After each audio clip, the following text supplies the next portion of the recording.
Hey guys, want to know how to add credit rows or credit scrolls in DaVinci Resolve?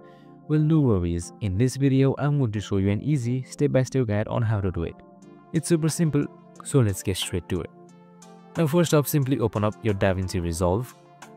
And once you've done that, in order to add credit rows, you can simply go to titles right here or go to effects and titles. So for easiness, I'll just head towards titles. And right here you can see scroll. Just simply click on it and then drag and drop it to the timeline.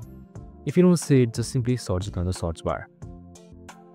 Now once that is done, you can simply edit it by going to inspector, and then right here you can see title, so you can make it anything you want. And as you can see, as I press the play button, the credits roll.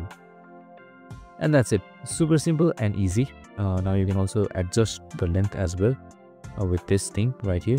I hope this video helped. If it did, make sure to like, subscribe and tune in with us for more of these videos. See you in the next one.